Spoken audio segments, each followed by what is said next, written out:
Let's dig deeper into respiratory mechanics. Take a look at this picture. We have a tube connected to a balloon, and for the air to flow from the point A to point B inside the balloon, as we explained before, we need to have a pressure gradient. The pressure at A should be higher at B. That will create a flow of air. Now this flow of air, of course, will face resistance. And there is two kinds of resistance here. One kind of resistance in the tube and a different kind of resistance in the balloon, because they are different shape, diameter, and surface area. Let's create point E here.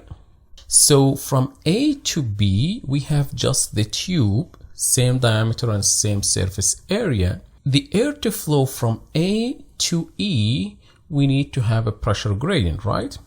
Now the flow in such case, based on the physics we learned, equal to the pressure gradient, the difference between the pressure at A and E divided by resistance in the tube, right?